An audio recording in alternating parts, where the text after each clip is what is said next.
Hello, bonsoir, and welcome to the final episode for 2017 of the Get French Football News Show.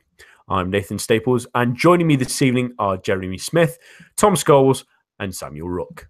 The winter break is upon us now, and that can only mean one thing. It's time for our half-term award. So get suited up, but before all of that and a look at the midweek action we had on Wednesday, here are your latest headlines. Paris Saint-Germain finished 2017 on top of the tree with a 3-1 win against Caen to end things with a flourish. Goals from Edinson Cavani, Kylian Mbappe and Yuri Berchiche earned the Parisians' top spot, with Javier Pastore crying after being taken off in what could be his final game for the club, as was alluded to by his agent after the game. Monaco are the best of the rest as they beat Rennes 2-1 thanks to a Keita Balde strike in the final 10 minutes, while Lyon are behind them just on goal difference thanks to earning the same scoreline at Toulouse. Marseille got back on the horse with a 3-1 victory over Troyes, Dimitri Payet scoring for only the second time this season, as Nantes stayed in fifth thanks to a late strike from Emiliano Sala away to Amiens.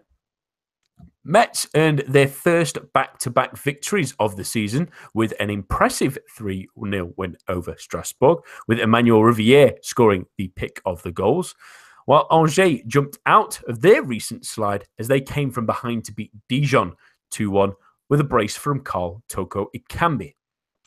Bordeaux were again humbled as they lost 2-0 to Montpellier. Saint-Etienne recorded just 85 passes in their 2-1 defeat to Guingamp that saw Alexander Soderlund sent off in the first half, while Lille rounded off proceedings by battling back to earn a point at home to Nice in a 1-1 draw. Also in off-the-field news regarding Lille, they have appointed a new manager in the shape of Christophe Galtier. There is no further information of how long that contract is just yet, but the club have just confirmed this on their Twitter feed. And that's the news. But remember, to stay up to date with everything French football, head on over to our website at www.getfootballnewsfrance.com and follow us on Twitter at GFFN.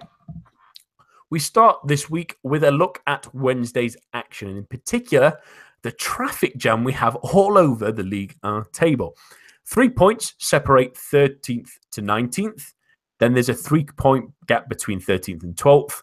And then a further 3 points that separate 6th to 12th. Add to that Metz's second win in a row, and it's all got a little bit crazy just before we go on a small winter break. And we spoke on Monday about the logjam that's slowly creeping at the middle of the table, but also the fact how important a win really could be for the bottom side. And your team, obviously, Jez. We said it on that show, it might just give them the glimmer of hope that maybe if they get something in the January transfer window, then there might be a miracle on the horizon. Is that possibly still something that they can gain after this fantastic result against Strasbourg? It's possible. It's still very unlikely. And in a sense, the break has come at the worst possible time for them after suddenly picking up some form. But the transformation in morale, I guess, at the club is in the last week. I mean, this time last week they had 5 points. They've more than doubled that in a week. The transformation is unbelievable, and certainly at least everyone's sort of going into the break with a bit of hope, not feeling sort of as embarrassed as we were a week or so ago. And it's been the manner of the victories as well. Montpellier, it wasn't the greatest performance. We were relatively lucky in the sense that we sort of scored with every chance that we had. But against Montpellier, who until that match were the best defence in the league, that's a good sign. And also one of Messi's biggest problems this year is at times they have played half decent stuff, they just haven't been able to put the ball in the back of the net. So 6 goals in the last 2 games is great stuff. And yeah, whereas against Montpellier they were maybe a little bit lucky. Against Strasbourg, I mean, right at the start, Strasbourg hit the post, and if they scored that could have been different. But after that, Metz were clearly the better team, made some really good chances. Dosavi's now on, I think, 5 assists for the season, which is particularly impressive considering he missed the first month or so, I think. Roux's got 5 goals, which isn't a bad haul for a team that struggled so much to score. Rivière scoring sort of Zidane-like pirouettes. It's looking a lot better now, and I think everyone thought that Hans was a good appointment. It just felt like possibly it was a bit too late, that the ship had already sailed. It might still prove to be the case, but certainly he's restoring a bit of pride, a bit of fight, a bit of entertaining football for the first time in a while. And they've got something to aim at. I don't think it's on an unassailable deficit, but I think the first 3 matches in January are pretty important, because they start with Dijon away, which isn't easy at all. They've got a very good home record this year. Then 2 matches later, they're away at Monaco. They're unlikely to get anything from there. And then the middle match is at home to Saint-Etienne, which in the form they're in suddenly seems like a huge bottom of the table match. If Metz can get maybe sort of 4-6 points somehow out of those 3 games, then I do think that they're really back in the fight. I still wouldn't. I don't think I'd put any money on them staying up, but at least now I'd think about it. Whereas this time last week, I'd have just laughed at you if you'd suggested it. Yeah, it was a really cried at you, maybe. Yeah, I mean, it was an interesting game. I mean, Mole is maybe getting ahead of himself by taking his shirt off and showing it to the fans just yet. I don't think he's quite got that status. But what a goal from Emmanuel Rivière as well. I don't know where he's even found that kind of finish from, really, to be fair, with the back heel goal. It was a really lovely strike. But it's always we mentioned this as well. I did, at least on Mondays. It's the hope that kills you, though, isn't it, Jess? I mean, yeah, that's the thing. Having that little bit of a carrot dangled in front of you just when you need it, especially when you think, oh, then they're in, get a little bit of form. They're only 7 points off Angers, 8 points off Lille. There's a whole half the season to go. Do you really go for it and sign? I mean, if they'd not won that game, you think, well, they maybe settle and build for Ligue 2. But now you've just got that sniff of something, because again, the worry, Sam, is that another team that have struggled in the last couple of weeks in Angers picked up their own win coming from behind against Dijon, and Toko Ekambi scoring the double as well. It was a really nice win for the team, but we mentioned again on Monday that Toko Ekambi, for me, feels like one of those players that, especially a mid-table to struggling Premier League side, that's the kind of player they love sniffing around in that January transfer window. Do you worry that even though they got a positive result, if they lose a player like that, they might really struggle in the second half of the season? Well, yeah, absolutely. I mean, he's one of the highest goal scorers in the league, and if they were to lose him, they would be in big trouble. We know they've had a lot of trouble scoring goals in general, and that's with him in the side. I think when he was out earlier in the season, they ground to a complete halt just about. And I think you're right when you say that Premier League teams would love a player like that. They see someone like him, they could get him fairly cheap. They think there's goals in that. You see how well Munier's done at Huddersfield there. This would be a shrewd move for a Premier League side to make it, and that would be devastating for Angers, because they're in big trouble. They really are. I mean, they're only Metz holding them off the bottom of the table, and if they were to lose easily their most important man, they'd be in even bigger trouble still. Yeah, that's a real worry, but a great 3 points to get to claw everyone back into that hole, because when we were having the relegation talk, that there was a couple of teams maybe starting to separate themselves, but just at that moment, everyone's clawed back into things, and it's probably Tom looking like an interesting point for Lille. But then you look at the 3 sides above them; they all lost. Toulouse maybe could have nicked it at the end. They got sort of back into the game a little bit against Lille. Bordeaux and Saint-Etienne sort of containing their current form of Saint-Etienne.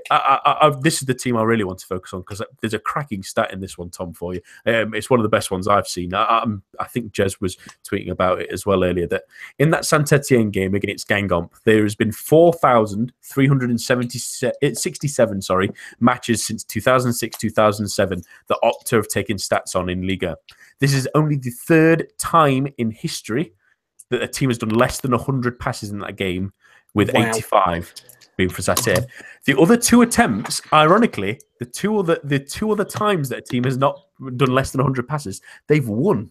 So that is even stranger. But that's a real indictment of how dire Saint-Etienne are doing, because this isn't against a Paris Saint-Germain or a Monaco. This is against mid-table Guingamp. Alarm bells should be ringing.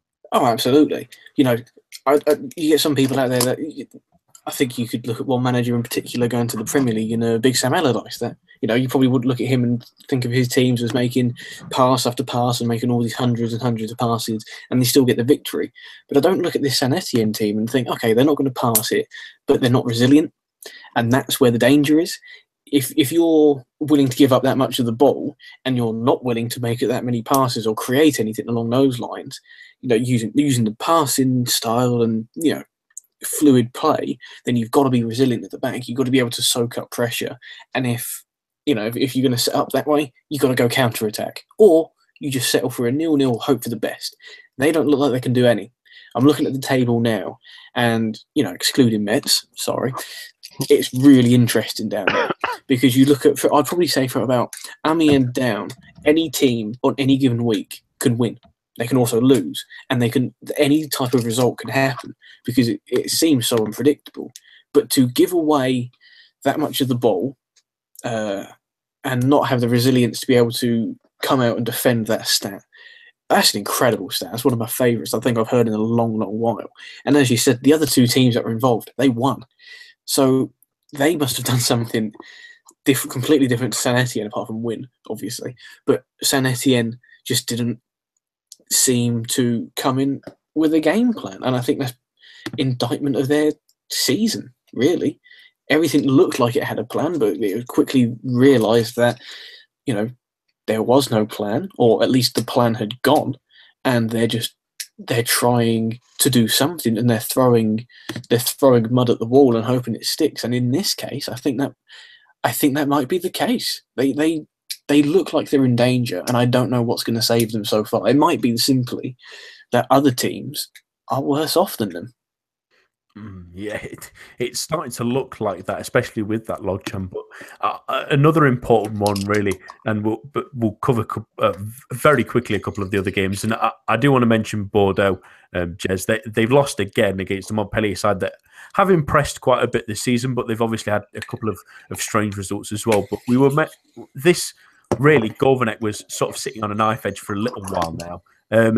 Do you think that maybe they might think of a change of manager over the winter break and start anew and bring someone else in with fresh ideas? Because it's been up and down for Gourvenec really at Bordeaux, but he's in an abysmal run that he can't seem to work his way out of. It is a horrific run. I think that a couple of weeks ago it looked like his days are numbered, and the sort of noises coming out of the club at the moment are that they are going to stick with him. I'm a bit biased because I love Gourvenec, but I think that possibly is the right thing to do.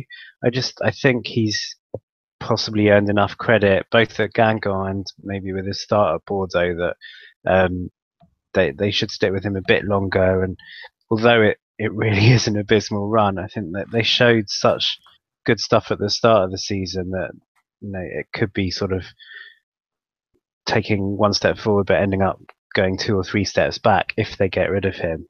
So I certainly hope that they show a bit more patience. And I just get the impression that things are run a little bit better there than Saint-Etienne, where it just seems chaotic all the way up. You know, even down to the fact that they've got. There was an interview with Oscar Garcia this week, and he wouldn't go into specific details about why he left, but he did say that it was impossible to function at a club where there's 2 presidents, which doesn't sound like a big surprise at all. So I think they're in a big mess. I think I wouldn't be surprised if Dupraz loses his job at Toulouse, but yeah, I get the impression that Gourvenec may well stay, and I really hope he turns things around. But I think they need to sign certainly a defender or 2 during the transfer window, and somehow find the Depreville that was playing for Lille last year. Yeah, I mean, the lucky thing for a lot of those bigger teams around there. Is Troyes still in touching distance? So is Amiens. Obviously, them both being promoted sides, and then there's only really a 3-point gap then to Strasbourg, to Caen, to Dijon. Everyone's still within sort of reach of everyone, which is very strange to sort of have at this side of the season. I mean, there was a good win for Paris Saint-Germain on Mbappe's birthday, getting a couple of goals with his newly dyed hair, which I'm not totally convinced about, at least. Lyon and Monaco picking up solid wins, although a little bit tough. Marseille continuing their form against a Troyes side that have sort of been in and out of games they tend to either win or lose. They don't really have any in between. It was an interesting final weekend as we sort of go to our winter break. And that's where we head now to our half-term awards. And I do love this time of the year. And we're going to start with our half-term 11. And how this will usually work, it will, all the awards will work really, is we'll ask our panel for all their opinions. I also have written down, because unfortunately Rich Allen couldn't be with us, but I have his nominations, at least anyway. We'll go through all of those. I will pick a winner as head judge. Usually it will be democratic anyway. If someone has the most votes, they will automatically be in unless I am needed. We'll be in a 4-4-2 style formation. So there will be 2 fullbacks, 2 centre-backs, 2 midfielders that are central that are allowed to either be attacking midfielders or defensive midfielders as well, 2 wingers and 2 strikers. And we'll also go for manager, and then through the other awards, which are disappointment, surprise, and the one to watch for 2018. So we will start in goal, and I'll start with you, Sam. Who has impressed you the most in this first half of the Ligue 1 season? It's been a good season, a good start to the season for goalkeepers. I've seen a few that have looked good, but I think Mike Maignan of Lille is my tip. I know he had a disastrous game against PSG, but apart from that, he's looked really good, and he's been decisive when Lille have needed him. He's won them points in a way that not a lot of other goalkeepers have done. So he's my tip. Jez, who's your goalkeeper? I was torn between Leconte and Areola. Areola's had a couple of dodgy moments, but in terms of the improvement from last year, and I don't know if we're allowed to count Champions League matches, but I think he's been fantastic for PSG in Champions League and made a big difference at that end of the pitch for them. So my pick is Areola. Tom? When I was picking this team, I said to myself, okay, I know who the attackers are, so I'm going to go quite light on PSG players. And I was thinking about Areola, and I thought, yep, he's had 1 or 2 moments that it looked like the old one from last season, but on the whole, he's improved in every competition he's played in. But I decided, no, I can't. If I was going to go on that viewpoint, it'd be like 7 PSG players in the rest of the league. So I've decided to avoid that avenue, and I've gone for Lyon's Anthony Lopez, because I like him. I think he's a really good goalkeeper, and I think he's done, reasonably well this year. I know it sounds quite odd to pick somebody because they're not another player, but I thought it'd just be fair for the sake of the team to have a bit of balance and not have a team of PSGs. So Anthony Lopez, ALO, is my goalkeeper. Yeah, and this will be quite a nice one. I think this is the toughest one out of the lot, and we start out the gate with that because Richard's pick is Tatarusanu, who's another person I was thinking of, who had an excellent real start to the season. Have had a lot of clean sheets, and he's been really excellent between the sticks. But there's 5 names that we've all picked out for goalkeepers, so it does leave the decision up to me. And I was thinking possibly Lopez. He's had a lot of recent appearances.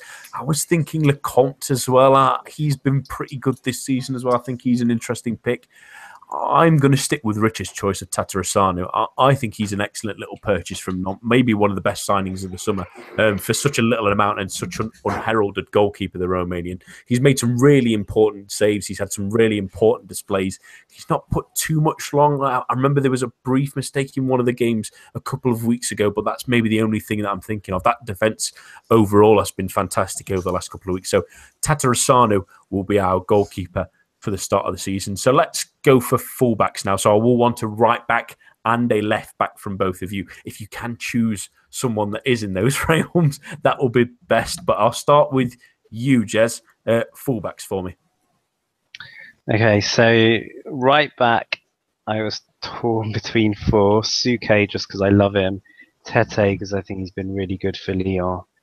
Lala, partly for the name, but also because I think he's great. But I've gone for keeping with the theme of Nantes and what a good defence they've had.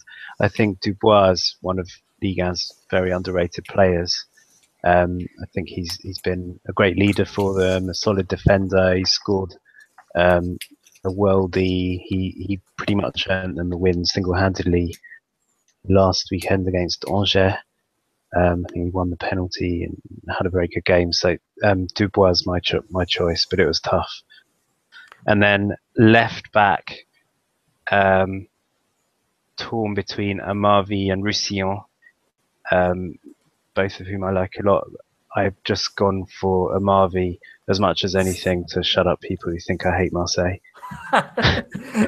If only that shadows it for maybe the briefest of moments, at least. How about you, Tom? Who are your fullbacks? Well, right back, I know I said earlier about the goalkeepers that I wasn't going to go quite heavy on PSG, but he's one of my favourite players, possibly ever. I like his character. I like what he's added to the team. Dani Alves. You know, it might be somewhat controversial. It might be the big name, but you know, he's not even my favourite right back at the club at the moment. But he's impressed me quite a lot since he's come in, especially, you know, I know it's a Liga team of the half season, but kind of can't discount the Champions League performances when it comes to PSG, and I think he's impressed me on that one. So he's my right back pick. As in terms of the left back, I was torn. Jordan Marvi, or, you know, if he hadn't have kicked someone in the head, Patrice Evra. No, I'm joking. It was my pick is like you, Jeremy. It's Jordan Marvi, because I think he's, you know, all joking aside, Patrice Evra, it was coming to the end of his career, and he was clearly, you know, showing signs of going downhill. And I think Amavi is what they've been looking for. He showed signs when he was at Aston Villa of what he could bring, and you know, he never quite fulfilled it due to injuries. But I think he's impressed me. Sam, who are your fullbacks? I'm pretty much in agreement with everyone here. I think Dani Alves is one of the most fun players in the league. He's just great. Just love watching him play, and so he's my right back. And then at left back, again, I was torn between Roussillon and Amavi, and I went for Amavi for resilience and the fact that, you know, he won that battle with Evra pretty decisively, and he's really improved. You know, he's making assists, he's making things happen. He's a big part of why Marseille are up there in the top four and really competing. And I think he's been really, really good. And how disappointing his Premier League spell was, it's great to see him come back and do really well in Ligue 1 again. Yeah, this one's pretty easy. I think the richest picks are Kenny Tete at right back and Bakay Dibassi from Amiens at left back, which is an interesting one. He's had a decent season as well. But for my personal picks, at least anyway, I would have gone for Roussillon. I think he's been superb. I think he's been great as a left back and a left wing back. He's been a real linchpin of that the Montpellier side, both mainly predominantly going forward, but he has helped sort of defensively. He's a nice linchpin because they don't have the greatest sort of dynamism in midfield in terms of going from defence to attack. He really adds to that, and his play in the final third has really, really excelled this season. And there's no doubt that he's going to be a player that a lot of teams, especially in Ligue 1, will look at come this, well, if not the winter, at least the summer. But our left back will definitely be Jordan Amavi. As point of committing, he was definitely my second place one. In right back, it's a little bit more competition. I mean, I would have possibly gone for Tete. Lala's had a great season. I think, Jez, you make an excellent point about Leo Dubois. He's been absolutely sensational for Nantes as well. It looks like he might still be on his way to Marseille sooner rather than later. That's the rumour in at least the French papers, at least anyway. But it is Dani Alves as player of connivity. He has been really good this season. But in all honesty, we've had quite a few really good right backs. Tete was superb, especially in that Paris Saint-Germain game where he marked Neymar out the game. He was absolutely excellent there. I think Kenny Lala's been a super player for Strasbourg, really, both defensively and offensively, offering them both sort of things, which is the ideal thing you really want to see from fullbacks. But it is Dani Alves that wins it. So on to centre-backs, and I will start with you this time, Tom. Who are your two centre-backs? My number one is, surprisingly, given what I said earlier, I'm really regretting what I said earlier about the PSG thing.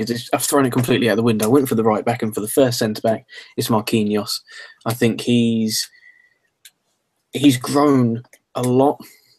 I think this season he's always been a really good player, and I personally, I don't want to sound like the type of person I saw before he was here, but when he was at Roma, he was a really impressive youngster, and you always thought he had it in him to be quite a clever player, almost a leader in a way. And I think this season, I think we're seeing what he's like when he's on top form.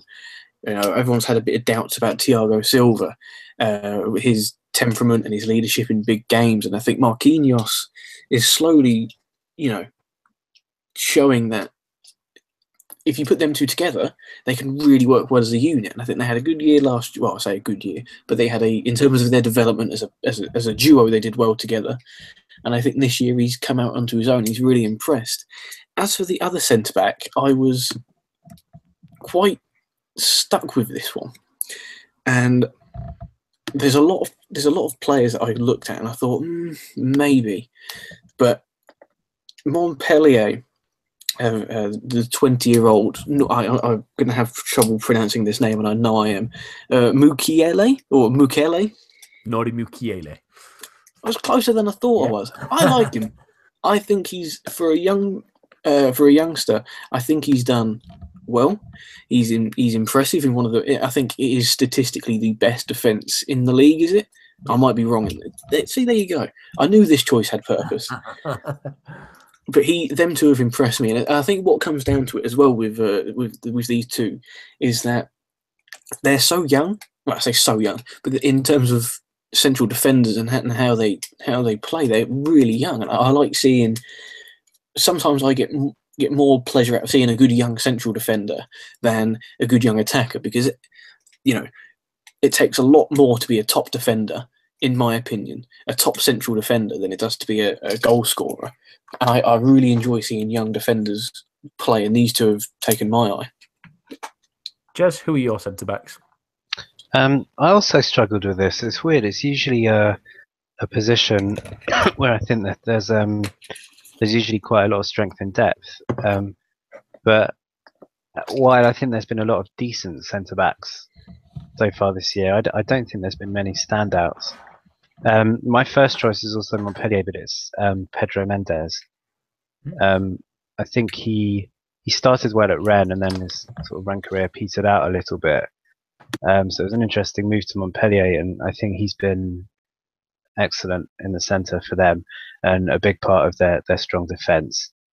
I could just as easily have gone for Hilton, but I just think Mendes is a little bit more mobile, possibly a little bit more dangerous, and sort of attacking set pieces as well. So I've really liked the look of him this year. My second choice, I kind of regret it a bit. I think maybe I was being a little bit flippant, but I went for Bakary Koné at Strasbourg, just because I think Strasbourg have had a good season. I wanted them to have a bit of representation in my team, and I just think he's a fantastic character. When he was at Lyon as well, he's had his moments. This year, I think he's only had one possibly dodgy moment. I think maybe an own goal, but then I think he cancelled it out by scoring at the right end in the same match. I think he's been a good leader, and really helped the Strasbourg defence. A strong character. I think his nickname's the Colonel, which suggests that he's a bit of a leader as well. I've always liked it. I've always rooted for him, and even when it goes wrong for him, it's usually done in such a comical way that it's sort of good value for money anyway. Sam, who are you going for? Well, I'm actually going to complete the Montpellier back three, and I'm going to go with Hilton. I thought about Mukiele, but the man next to him, who's literally double his age, I mean, it's just a marvel that at 40 years old you could be playing this well and be so vital to a team that, as Tom mentioned, is the best defense in the league. I mean, that's just incredible. It's a great story. It's great fun. I mean, how could you take your eyes off a 40-year-old man playing against these, young, exciting athletes, and he's just completely holding his own. So Hilton for me, and then alongside him, I've gone with Monaco's Kamil Glik. Given the changes that Monaco have had, given how they've sort of struggled, and he's still playing really well. He's played every minute of Ligue 1 football this season, and I just think he's kept his standards high, where perhaps some of his teammates haven't quite done so. I think that's worth recognition. Yeah, absolutely. I'm a big fan of Glick, but he doesn't quite make my team this year. The only, again, a fair, nice smorgasbord of names, but the ones that Rich has gone for is Diego Carlos of Nantes, who's they've had a terrific season really at the back as well. He's been a real big part of that at the. And for Le Caroneri, I've really liked Diego Carlos, to be fair. He's a really strong, sort of combative centre-back. I do really like him. But the first choice in our team is Pedro Mendes, because he's also in Richard's team. That Montpellier defence has been absolutely superb, but he's been a big part of it. And like you mentioned, Jez, he didn't really get off to the greatest of starts at Rennes. It was an interesting move, sort of the opposite Ben Sebaini move, really. And it was nice to see him really pick up his game next to who is absolutely going to be in my team, and he is in our team of the half season, and that's Vittorio Hinton. Because how can a 40-year-old man be so good at centre-back? I mean, we know that not many players tend to make it over 33 nowadays without someone criticising how old or decrepit or unable to run or have no skills left in the game. And this man keeps going again and again and again and again. And to have someone like Pedro Mendes, who's maybe a bit of a unknown quantity in Ligue 1 in terms of at times in the past not really doing well at Rennes, and then having someone like Nordi Mukiele, because they sometimes play that sort of back three with him playing more as a centre-back rather than a right-back, having him next to him as well as a 20-year-old, sorry, what a great person to learn off than Vittorio Hilton. And he's been absolutely sensational. He is absolutely in our team, and that completes our defence. But we are on to the midfield, and I'm going to start with the players in the middle, please, first, gentlemen, and I'll start with you, Sam. Who are your wingers for this side? My wingers, I think it's pretty difficult to go past the PSG pair of Neymar and Kylian Mbappe. I mean, PSG blow teams away, and a big reason why they do it goes to, it might be a bit sneaky putting them on flanks of a four-man midfield, but that's how I'm going to do it. And I just don't think you can go past either of them. Goals, assists, unbelievable pace, skills, everything. These two are a joy to watch. I know Neymar and Mbappe as well, really. Their transfers were a little bit not ideal from perhaps a Ligue 1 fan's perspective, superpowering the superpower. But they are tremendous fun to watch when they get going. Just a brilliant pair of wide midfielders for me. Yeah, this is a fantasy football team. We're allowed to stick to essentially quote-unquote forwards now on our wide wings. That's all right. Don't worry about that. That's exactly the kind of thing I'm looking for, at least. Anyway, Tom, who are your two wingers? I'm going to have to go with the same as Sam. I've just looked back at the notes I made, when I was coming up with this team, and I've realised that my midfield has no balance. This would be the most attacking team I might have ever seen if this was a real one. But yet, Neymar and Mbappe together, you can't look past them. There's been so many. There's been players in this league this season that I've really been impressed with. Thauvin is another one that I considered for the wing position, but unfortunately he was just pushed out even in the middle position. But he was another player that I looked at. But then you compare them and just go, but you can't leave them two out. They've been so good, and as Sam said, they're superpowering the superpower. And it might not be healthy for the overall competition of the league, but for someone that sits down and watches them, and it's fun to watch them. And I think that's what's important with this. Not only do they score bags of goals and they provide assists to Cavani, but when they're really going and when they're really on song, it's fun to watch. And they are really dangerous, and they're possibly running away with this, it seems. But Jez, can you stop the Neymar and Mbappe train? Yes and no. First, I think I prepared my team on the basis of 4-3-3. Basically, the only reason I'm hesitating is it all depends on. No spoilers, but Fekir's in my team, so it depends if I want him as a second striker or not. If I choose to have him as a second striker, then I would go Neymar and Mbappe. Thauvin, this is the thing that I keep getting stick for. I'm still not absolutely convinced I'd have Malcolm ahead of Thauvin on the right wing. But if Fekir is my second striker, then I agree. Mbappe on the right, Neymar on the left. If not,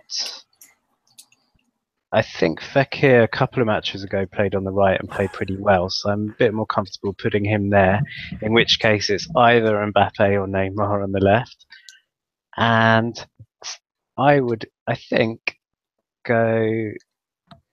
I'm going to go Mbappe. Neymar, I think, in a one-off match, possibly Neymar, but I just think Mbappe's more reliable in that I think he turns up every match, whereas Neymar, I think, picks and chooses when he can be bothered. Yeah, I do admit that sometimes my rules are minorly confusing, at least. What I'm going to count Fekir as is his natural role of an attacking midfielder. Therefore, he's in our middle central duo. So if you want to adjust on that... So I didn't even consider having him there. That's fair. You see, I'm going out all out guns blazing. This is my sort of fantasy football dream team. I'm putting as many attacking players as I physically can put on this team. So I will count Fekir just for future update for everyone else, because we all know he's probably in this team anyway. Fekir will count as a central midfielder. So, Jez, is it Mbappe and Neymar, just to confirm? In that case, then yeah. Yes. Okay. I know I should lay these rules out much more clearly next time, and I definitely will do. But because Rich has seemingly gone the same tier of having Fekir as a winger, he's also put Tovan in. No Neymar or Mbappe in Rich's team, which is interesting. I think that you kind of have to have both of them in. It's obviously already voted as unanimous. Tovan is pretty unlucky. He's had a really good season, to be fair, but he's not quite maybe on their level yet. And admittedly, who really is at the moment, to be fair? They've both been terrific in Liga. I think Neymar and Mbappe are sort of victims of their own ability, in that possibly whatever they do somehow will be disappointed. You know, Mbappe didn't score for like 3 matches or something, and people were saying, you know, he's in crisis. It's ridiculous. And Neymar, if he's not having amazing matches week in, week out, then people criticize, including me. People criticize, but you know, what he does do when he does it is just beyond words. Yeah, I mean, it's crazy with this PSG talk. I mean, there was Mbappe a couple of weeks ago where people were mentioning why is he struggling in the team after scoring up 3 goals. I even wrote a piece whether Neymar was a luxury player at the team. Now the talk really after the couple of games they've had recently is Cavani the one that's just going to be slowly nudged out as Neymar and Mbappe just set up goals for themselves. But we'll cross that bridge really when it comes to those two. Are definitely in our team of the year and absolutely deserve it. On to our midfield with our mini tweak, so you may need to nudge someone out of the way, but I will invite as many names as you like, and I'll start with you this time, Jez. I know I'm not really giving you much time to prepare a little bit of an adjustment, but who are your midfield duo? Well, I'll stick with what I was going to go with anyway, and just even though I know Fekir is going to be in there, but I went for, on the basis of the more forward players, I went for 2 slightly more defensive midfielders, central midfielders, although I do think they can both do a job going further forward as well.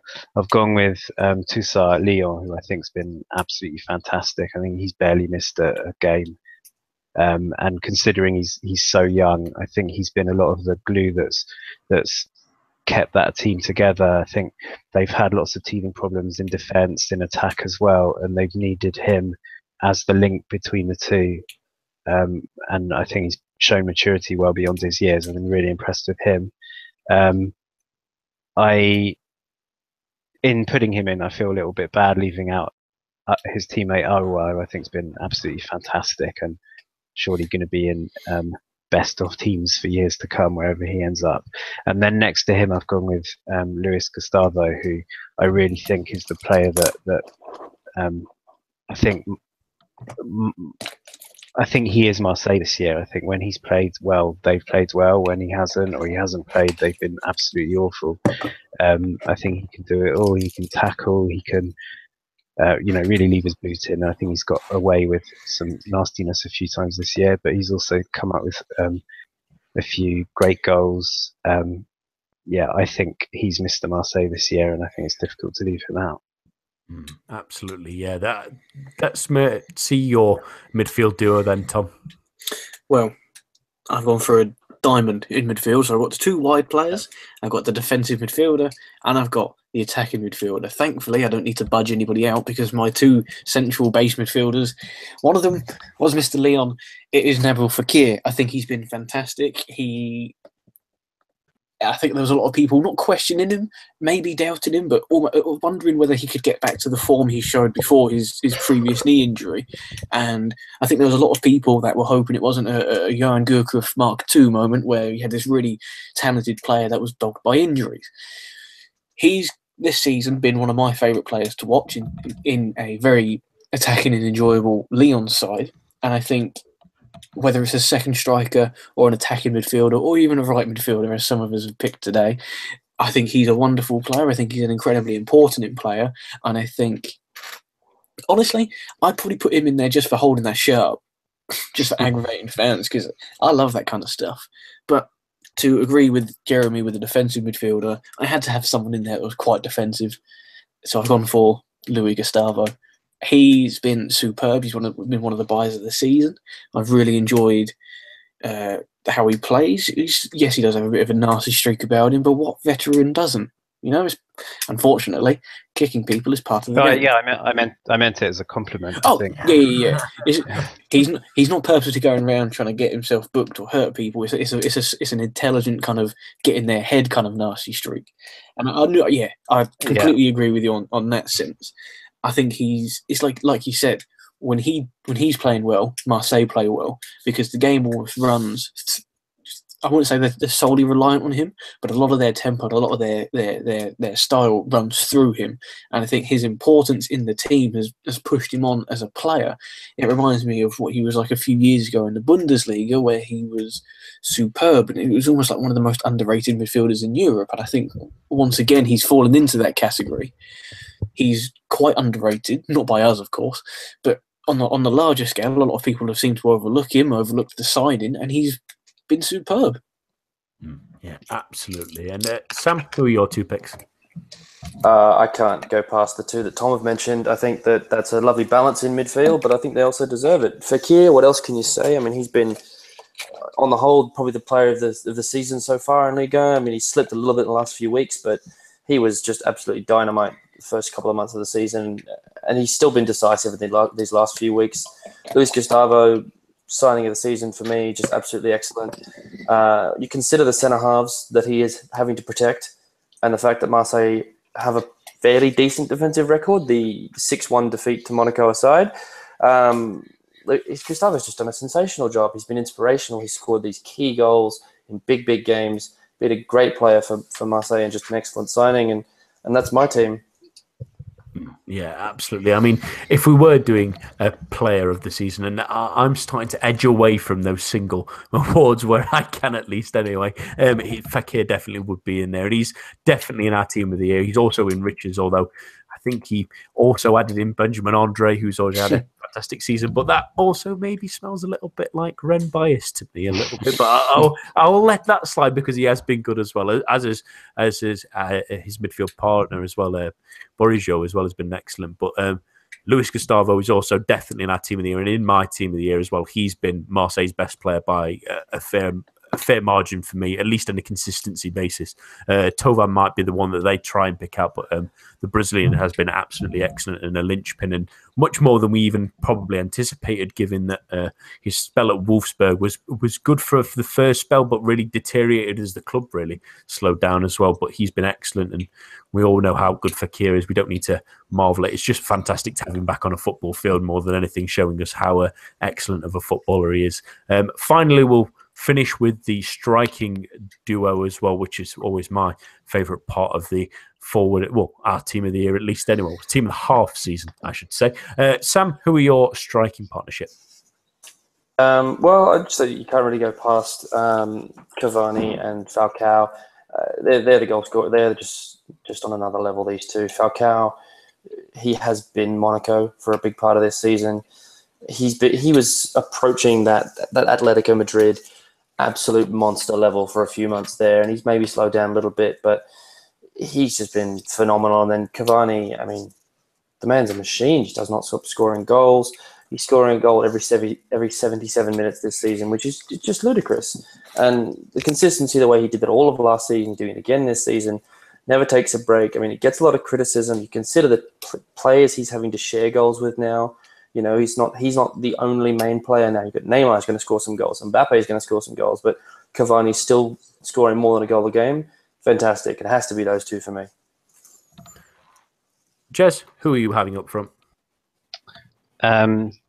So, first of all, honourable mentions for Toko Ekambi and Mariano Diaz, who I think are pretty unlucky not to get in, because I think they both had very good starts this season. Sort of reworking, on the basis of the way the team's going, I think it's got to be Cavani and Falcao. But on the basis of how I was going to have it, I would have had Fekir behind one striker. And of those two, I think I'd have gone with Falcao. I think if Falcao was playing for that PSG team, he'd have more goals than Cavani. I think he's more clinical.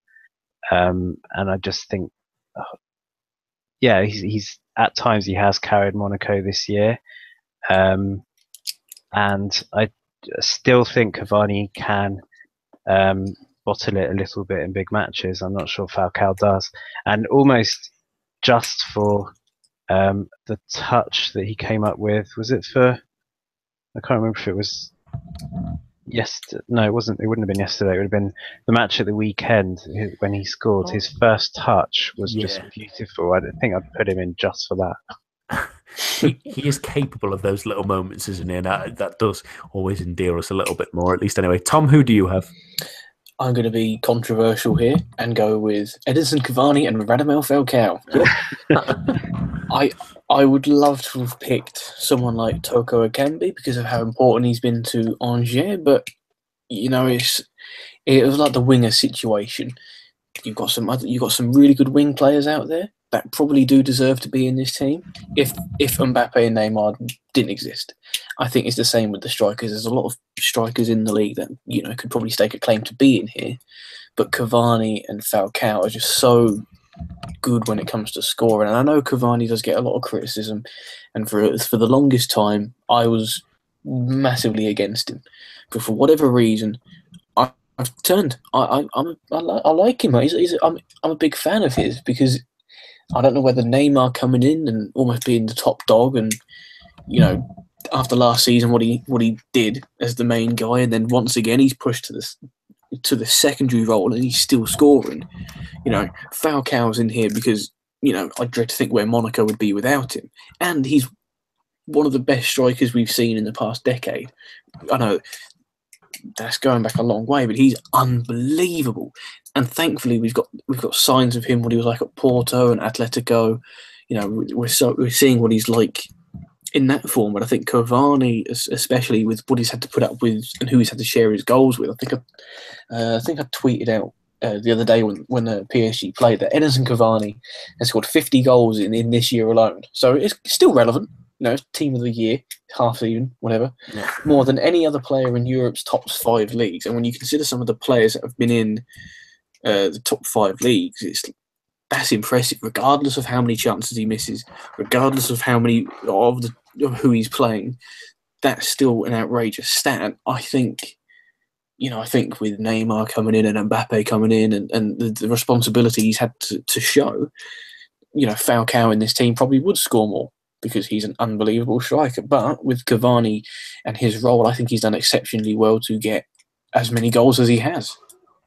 And it's a unanimous sweep for those duo. Rich has them in his team. I would have them both in my team as well. They have been both terrific. I think all of you have covered really the bases of what they've been. And that Cavani stat is great. He's only a goal off the malevolent Zlatan Ibrahimovic's record for Paris Saint-Germain now as well, which is a terrific feat for the Uruguayan.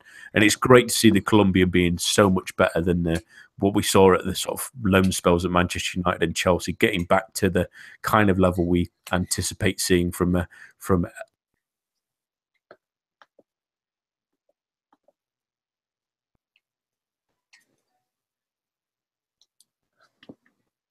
he's maybe a little bit.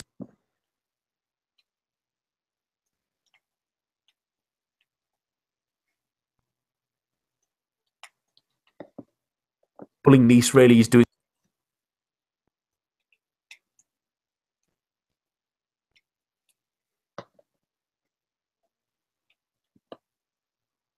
our half team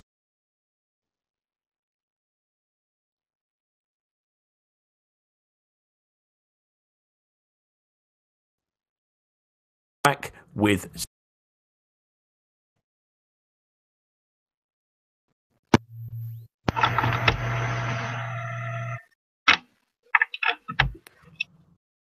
So we move on to our manager of the year now, and that will start with, let's have a look. So there's a couple of different candidates really for here. I will start with Rich's actually, of his candidate for manager of the year, and that is either Ranieri or Pellissier. And I'll start with you, Sam.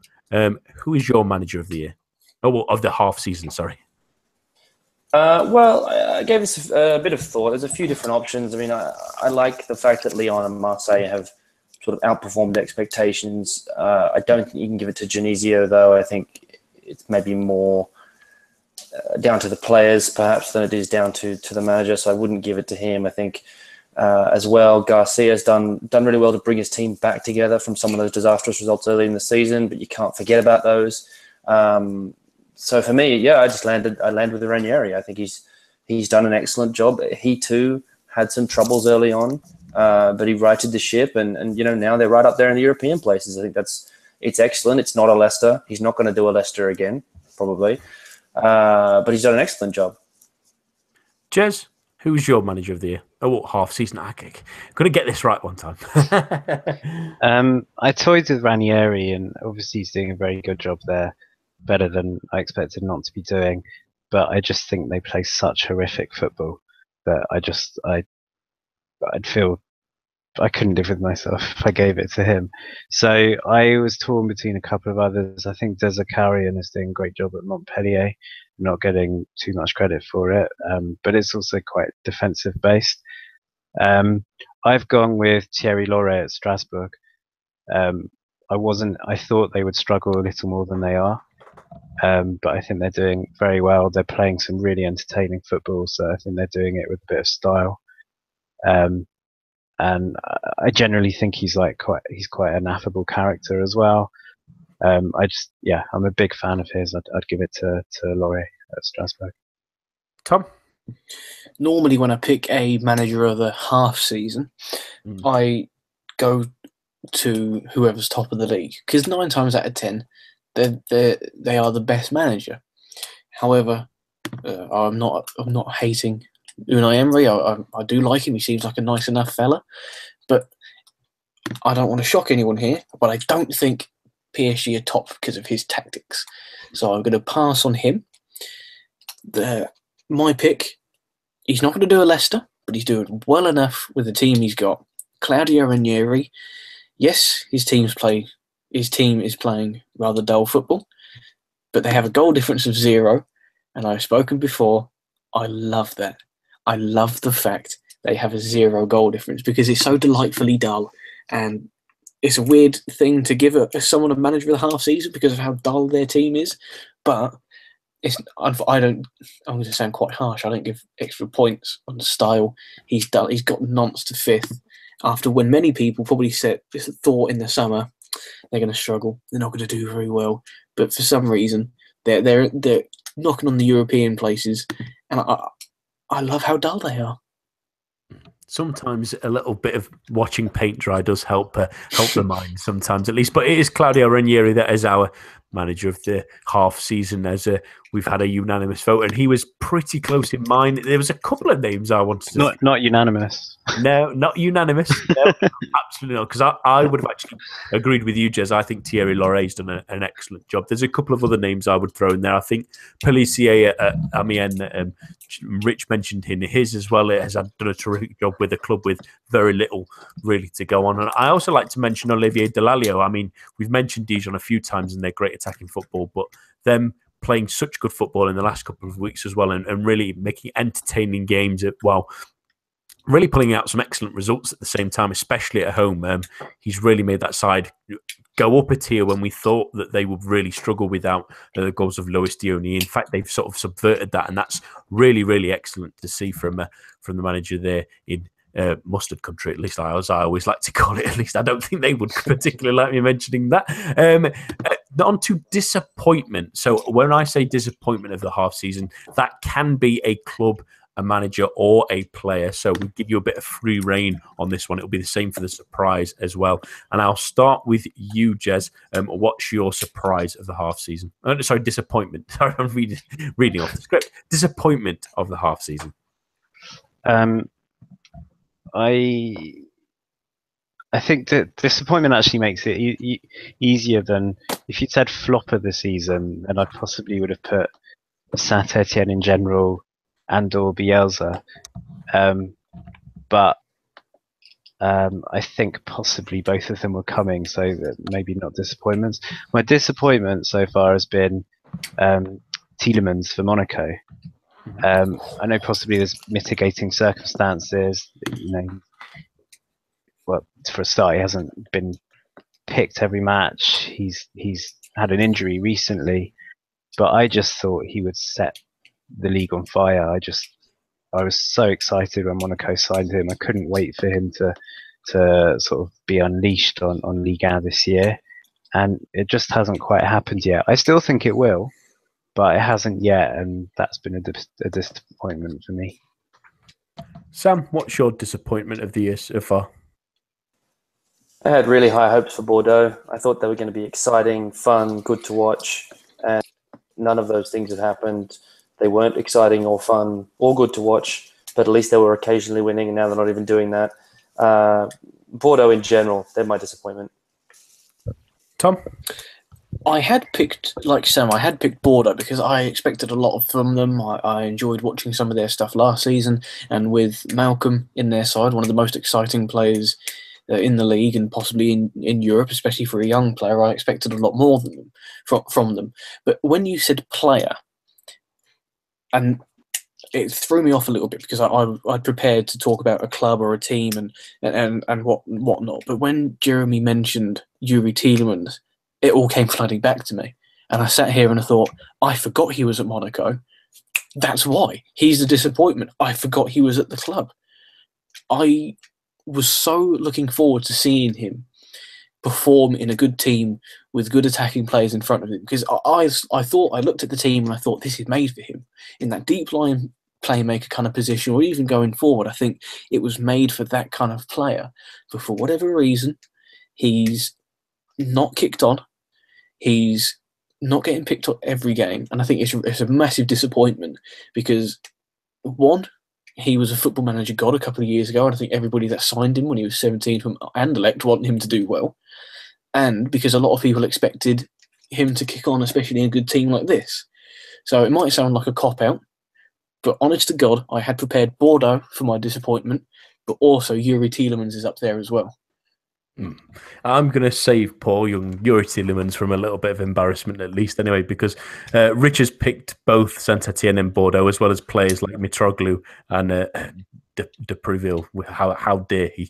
But yeah, I think the disappointment has to be Bordeaux. I mean, a lot of us were tipping them to be potential European contenders, especially when they were on a really good start to the season. We were thinking, oh, they might even be a team that fights for third, but they've absolutely crumbled over the last sort of couple of months. They've been awful. They play awful football. They're playing someone who can't even really walk at centre-back. It seems nowadays they seem like an open river at times. They can't score goals.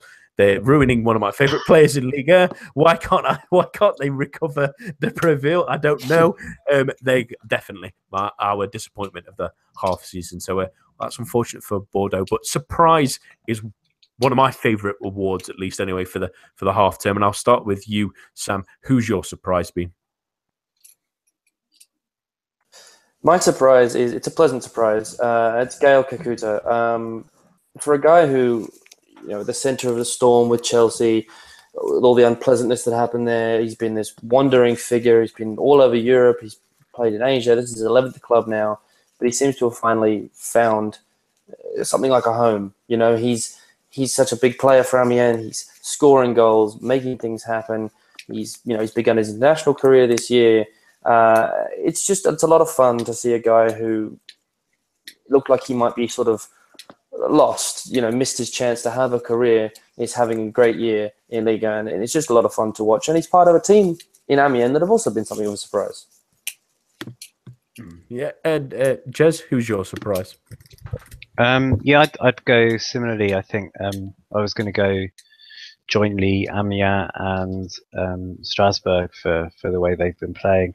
I thought Amiens were nailed down to go down. If you told me at this stage of the season there'd be a team adrift on 11 points, I'd have said it would be Amiens. Sadly not. But I think they and Strasbourg are doing so much better than I thought they would do. And as I said about Lorre, I think not only are they outperforming expectations, but they're doing it in a decent way.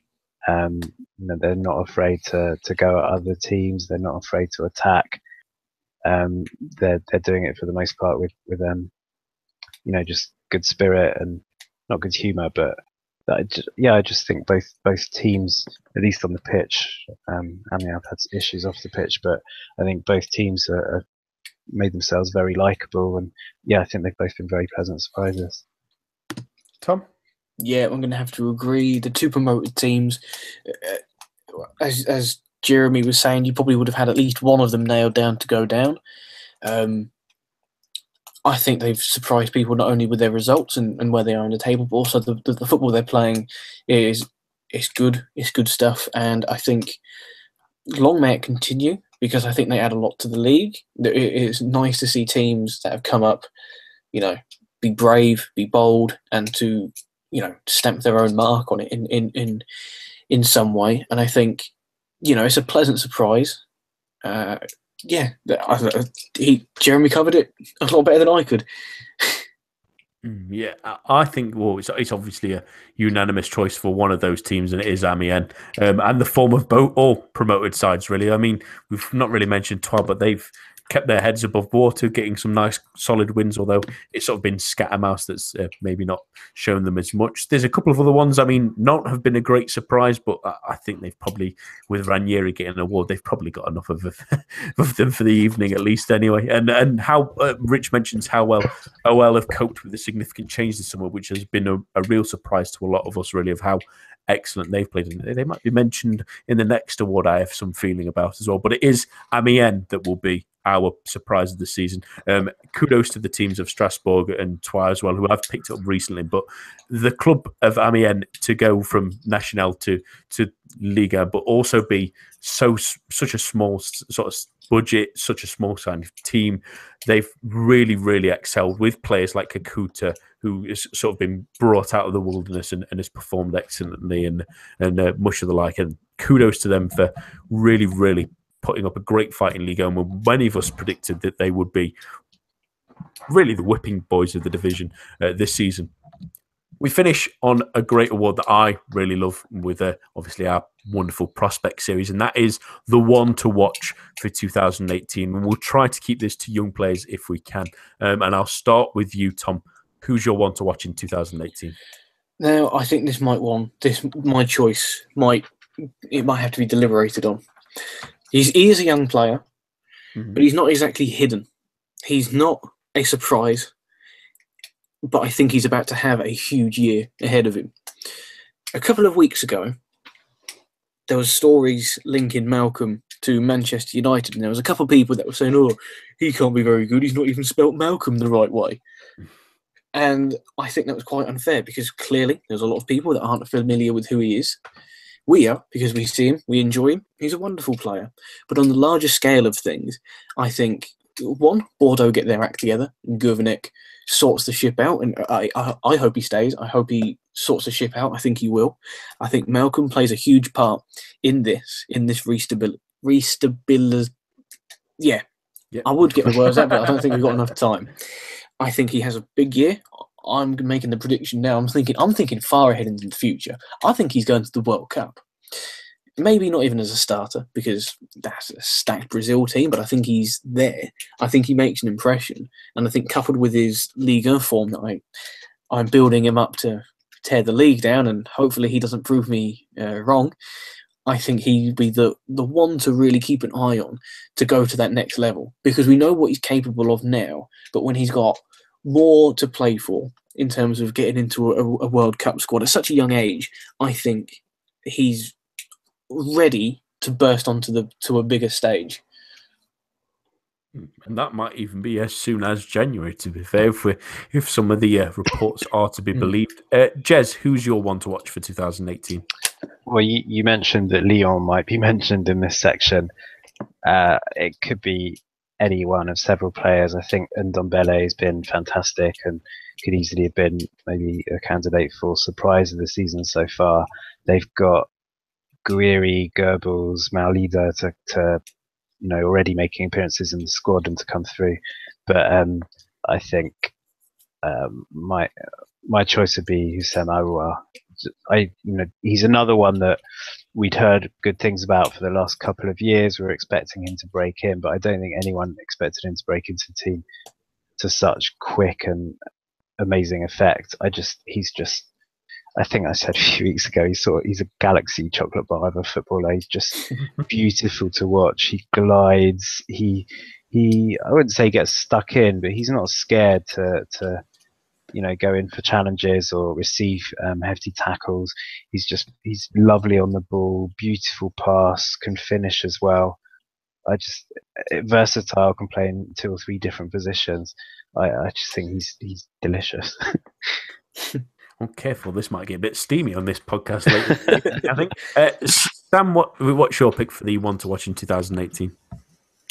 It may feel a little bit unoriginal, but I mean, I'm just in love with Aouar as well. I think he's just fantastic. I mean, how quickly he's adapted to being a starter in Liga and Europe as well. I mean, he's been decisive. He makes things happen for it's a young team, Lyon, but he is one of the youngest players in it, and he's just excellent. The fact that he's versatile enough to play a deeper central role, an attacking wide role. He looks comfortable in both. He's been fantastic. He's only played 12 games. It's amazing. He feels like a household name almost for those of us who watch week in, week out now, but he just seems sensational, and the sky really is the limit. This is apparently the golden generation of Lyon's academy, and Jeremy mentioned quite a few of these young players who are coming through, but he seems the pick of the bunch for now, at least. Yeah, and unsurprisingly, that's also Rich's pick for the one to watch, and it is my pick as well. I think he's a fabulous young player. He can play out wide. If you're not aware of him yet, he can play out wide. He can play in central areas. I think I mentioned a few times that it gives Lyon the flexibility now of playing maybe a 4-3-3 if they need to. If they need to rest Fekir, he can play central attacking midfield. He can play out wide, where he replaced Depay in the game against the weekend and the one against Marseille as well. He's such a versatile player at such a young age and is so gifted on the ball. He's really got the potential to be something really, really special in Lyon. He's certainly one for everyone to keep their eyes on. He's our final award for the half-term season. And that's all that we have time for this evening. My thanks to Jez, Tom, Sam, and all of you listening at home. The show will return in the new year, so keep your eyes peeled for the first show of 2018 over our channels on Twitter. But for now, and from everyone at GFFN, we wish you all a very Merry Christmas and a Happy New Year. A bientôt and goodbye.